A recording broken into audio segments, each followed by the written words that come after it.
Okay, in this quick video, we're going to go over bike assembly and some key items that we're finding need to be addressed. So what I'm going to talk about in depth is the console installation, specifically mounting the console with the back plate, making sure the wire is not going to get, pinched. Also going to be talking about pedal installation. What we do see a lot of times with installers, guys are using impact guns to put the bolt in on the crank arms, which we highly do not recommend. The left crank arm on our new bikes that have the SPINPower technology, that left crank arm has a lot of technological or very sensitive equipment in there, and using an impact gun could potentially damage that. So we're going to go over how to properly do that. We're also going to go over how to properly install the batteries on that left crank arm, and then pairing the crank arm to the console. So those are some of the things that we're finding need to be addressed in bike assembly. Okay, when you're installing the pedals, there's a few key points that I'd like to cover first. You're going to be installing the pedals before you install the console. The reason being is because it's easier to access the pedals if the bike is up on its nose, which I'm going to show you how to properly do here in a second. So we do have a right and left pedal. They should be marked out of the box, and you can actually see which way they go by the cage. The cage should always be pointing forward on the left and right. So again, take note of that. There is a left and right. Make sure the cage is forward. And then you're also going to have a bolt that comes in from the back side, and we're going to talk about proper torque and how to put that on the correct way. So let's go ahead and place the bike up on its nose. You do want to make sure that both the handlebar fore aft adjustment is nice and tight, and that the handlebar height pop pin is tight, so that when you set the bike down, it doesn't rock or move on you. I also highly recommend you put down a mat or something soft, a towel, so that you do not damage the rubber on the handlebars when you tip the bike up. The easiest way to tip the bike forward, you're going to be tipping it up onto its transport wheels, is from the rear of the bike. So I'm going to go ahead and just gently pick the bike up from the back, and then sometimes I put my foot here and slowly lower the bike down, not letting it slam to the floor, so you don't damage the rubber on the handlebars. Now, the best way to install or to get the easiest access when you're putting the left and right pedal on is when the crank arm is facing down. That's why we do like to put the bike up in this position. So I'm going to go ahead and show you how to properly install the Morse taper pedals. Now, we did go to a Morse taper a few years back. Traditional pedals have threads. This is a much stronger system, and it does require a bolt with a proper torque to squeeze this spindle into the crank arm. This is a really great way to do it. So to install this, you're just going to slide the the pedal into the crank arm, and you can see I've got it in there. And then what I like to do is just give it a little bit of a tap, just so it kind of seats it, so that when I start to drive that screw in, it doesn't move the spindle or have the spindle spin with the screw as I put it in. Another thing that you do not want to use on anything on the bikes, if you're an installer and you're doing a lot of bikes, do not use an impact gun or wrench on any of these. We've seen that happen over the last few years. That can actually damage the sensitive equipment that's in this left crank arm. So do not use an impact gun when installing the pedals. So let's go ahead and take that pedal bolt that's provided in the box, and you're going to slide that into the back side of the crank arm here, and then using an 8mm Allen wrench, you're going to go ahead and start to tighten that down. Now, you do want to put a lot of torque on these. So that's why I like to do it this way, so I can get in here, and I like to hold the pedal and just start to tighten that up, and then give it some torque. You can see I really gave that some torque. It is nice and tight. Again, the cage is facing down in this shot, or forward, so that it is installed correctly. Now, if you ever have to remove the pedals or crank arm, there's another video on that, on how to properly do it with the Spinning branded crank arm pedal removal tool. So that is how you properly install the pedals on all of our commercial line of bikes. Okay, one of the last things you're going to be doing during bike assembly is, of course, putting the console on and then putting the batteries into the left power crank. So provided in the box, you're going to have 3 AA batteries, a 2.5 millimeter ball Allen wrench, and the crank arm is already installed on the bike, but for simplicity purposes, we do have a crank arm here off the bike so I can show you exactly how to put the batteries in correctly. Now, when you go to install the batteries in the crank arm, what we recommend is you put the crank arm in this position, the left crank arm, so that you can actually take your Allen wrench and get to that screw through the bottom of the bike. So you're going to take that screw out, which I'm going to show you here on this, and then install the batteries while it's of course on the bike, and then reinstall the back plate and screw. Okay, so here's your crank arm. This is off the bike. For simplicity purposes or clarity, I'm going to flip it over. Something to take note of, the back plate does have, you can see the 3 batteries and the polarity direction they need to go. The batteries do all go in the same direction. We do that so that when the crank arm is moving around, the springs inside here will hold the batteries tight. So you're going to go ahead and remove the small 2.5 millimeter screw and set that aside. Now this cap just slides straight off. So I'm going to set that aside, and then I'm going to go ahead and install my 3 AA batteries, making sure the polarity, the positive, is up on each one. There you go. Then I'm going to reinstall that back plate. This just slides down and on. Make sure that's on there. You don't want to have any gap here. And then you're going to take your 2.5 millimeter screw. And all you need to do is snug this up. You do not need to over tighten this. Again, you don't want to crack that plastic back plate. So you can see I'm just giving it a little bit of torque. And that's how you install the 3 AA batteries into the power crank on the left side of the bikes. From here, now what I'm going to do is I'm going to go into pairing the crank arm to the console. Okay, one of the last things you're going to be doing during the bike building process or assembly process is installing the console and then pairing the console to the SPINPower crank. So some things to take note of. What you're going to need to install the console is a 4 millimeter Allen wrench. You've got your 4 screws, your back plate, and of course the console itself. Now, to put the console on the bike properly, what I recommend you do is loosen the handlebars up so you can move them all the way forward so you have better access to the underside of the handlebars. And then you're going to go ahead and take your console, place it right in the center of the handlebars, and you'll see the screw holes and the section where the actual wire clips into the back of the console. So you're going to go ahead and take this wire. It's got like a phone cord clip on it, and you're going to make sure that that does make a snap noise, that it's in there. At this point, you can actually pedal the bike to see if the console does turn on to make sure you have good contact with that wire. The next thing you're going to be doing is now taking the back plate and installing that on the back side of the console. Now, some things to take note of here. The bottom of the back plate has a little hole or gap that the wire goes through. So you want to make sure that you do get the wire in there properly when you're putting the screws in, and you don't want to pinch that wire. So the way I like to put this on is, again, make sure everything is seated and I can get in here. I've got good access.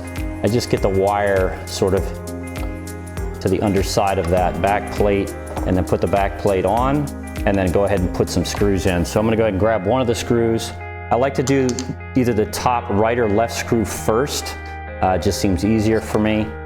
So I'm going to go ahead and just start that screw. You don't need to snug it down yet because we're going to make sure that everything's straight and the wire is where it needs to be so it's not getting pinched. You're going to take another screw and then you're going to put it in the bottom left or right side. It's up to you. So you can go ahead and get that started, whatever's easiest for you. And then using the 4 millimeter Allen wrench, just going to snug these up a little bit.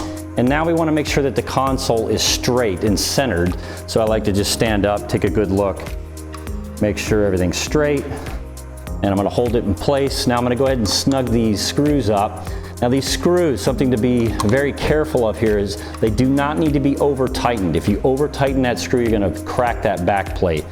So I go ahead and tighten those 2 down. I'm going to take the other 2, put them in, just like so, nice and easy. And then after I'm done with this, the next step is pairing the console to this specific bike's crank arm, which we'll show you here in a minute. Okay, during the bike assembly process, the last thing you're going to do is pair the console to the crank arm. You might also have to do this if you are replacing a console or replacing a SPINPower crank. Now in this video, what I'd like to say first is you need to make sure that you have the batteries installed properly in the crank arm so that the crank arm has power. And you are going to need to pedal the bike to actually pair the crank arm to the console. So as I start pedaling, the crank arm is going to automatically turn on, as is the console itself. Now, as you can see right now, I am pedaling the bike, but I do not have an RPM showing or a wattage number showing. That means I need to pair this console so that it's talking to this specific crank arm on this bike. So to put the console into the pairing mode, I'm going to be pressing and holding two buttons. They're the two outermost buttons. You're going to press and hold them down at the same time, which I'm going to do. And quickly the console will go into the pairing mode. You can see I've got the crank arm icon flashing. It says pairing, and it is searching for all the amp plus signals that are close to this console. Now, if you're in a studio or if you're an installer pairing multiple bikes, or bikes are turned on, meaning the crank arms have been pedaled, they can be on even if the crank arm isn't turning. The crank arms do stay on for about 5 minutes. So what you want to do is you want to look for the specific crank arm you want paired to this console. In this example, you can see I am pedaling the bike and I'm at 62 RPM. So that is this bike. Also, below the RPM number is the amp plus number that is associated with this crank arm. That number is stamped on the left side, or that left crank arm on the side of the crank arm. You will see it there. That is the amp plus number. Now, if there's multiple bikes and you see this, you can see there's another crank arm on close to me. I've got 0 RPM and it's a different number. You're just going to hit the interval button to toggle through the different bikes. That might be 4, 5, 6, 20 bikes, whatever you have turned on close to this. So in this example, I am pedaling the bike at 62 RPM. I know that this crank arm number is 61765. I'm going to lock that in. You can see I've got the play pause button flashing. I'm going to go ahead and press that button. It's going to go back to the main screen. And yes, I can see my RPM and my wattage number running. That's how you pair the SPINPower console to the SPINPower crank on our commercial grade bikes.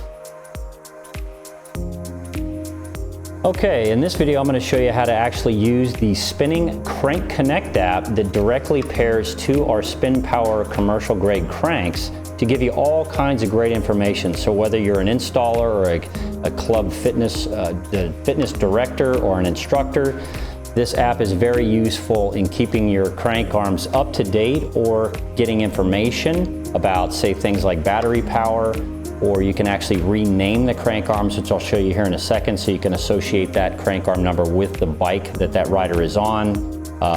If you're using leaderboard systems, this is a great way to just keep track of your cranks and to do any firmware updates and a multitude of other things. You can get this app off of the Google Play app store for any Android device, or you can go to the App Store for an iOS mobile device. So let's go ahead and get started. So to connect the crank arm to your phone or mobile device, you need to be pedaling the bike. That actually turns the crank arm on. And you're going to go ahead and open the app, and the first thing you're going to see is any crank arms that'll turned on. So this is connecting to any crank arms through Bluetooth. So in this case there are 2 crank arms, you can see, and in this case I am on bike number or crank arm number 61765. This number is actually stamped on the side of the left crank arm. There's another crank arm close to me right now that is numbered 04. That's because we've actually numbered that number like it would be on another bike. So I'm going to go ahead and select this one, which I know is 61765. So you're going to select that.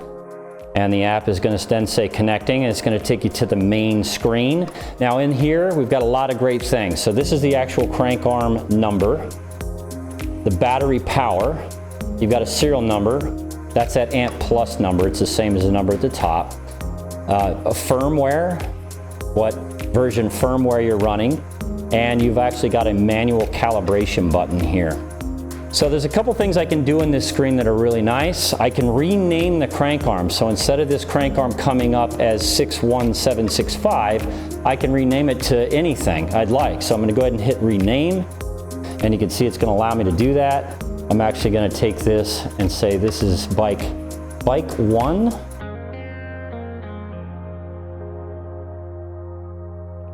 So as you can see, and I'm going to hit save. And that actually is now showing bike 1 at the top. So anytime I go to connect to this bike again, it is going to say bike 1, which is really nice. Now, if there is a firmware update, in this case I'm running 1.8.0, if it needs to be brought up to date, it will be blue and it'll say update. Right now it is fully updated and it does say up to date, so I can't even hit that button, so that's fine. If we ever send you an email letting you know that there is a new update out, you can go ahead and do this and that will turn blue, and then you can just go ahead and hit the update button. If you need to do a manual calibration, this is what we call a zero offset. If for some reason you're seeing very high or low numbers, our crank arms do auto calibrate. But if you need to do a manual calibration, if you're an instructor in class and you're seeing somebody's bike is very high, or you need to troubleshoot it, we highly recommend you do a manual calibration. Down here at the bottom, it says calibrate, and it'll let you know last time you did a manual calibration. Like I said, the cranks do auto cal, so they're calibrating every day. This is the actual time it was manually calibrated. So this was last calibrated November 29th, 2023, and I'm gonna go ahead and do a manual calibration right now. So I'm gonna go ahead and hit calibrate. Now I am pedaling the bike. Now the app is gonna ask me to put the crank arm at either the 12 or 6 o'clock position.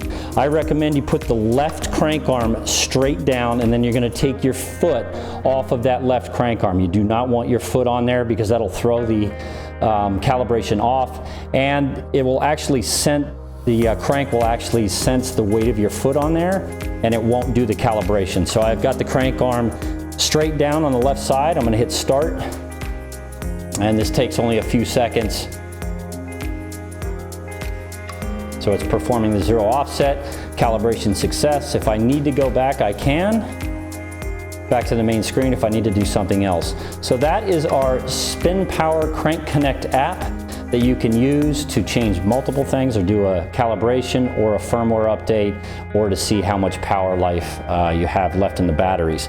Now these batteries, the 3 AA batteries in our crank arms, they will go thousands of hours, multiple years, but if you ever need to check on them, or if a crank arm isn't connecting to the console, maybe the batteries have gone, this is a great way to troubleshoot that. So that's how you use the SPINPower Crank Connect app.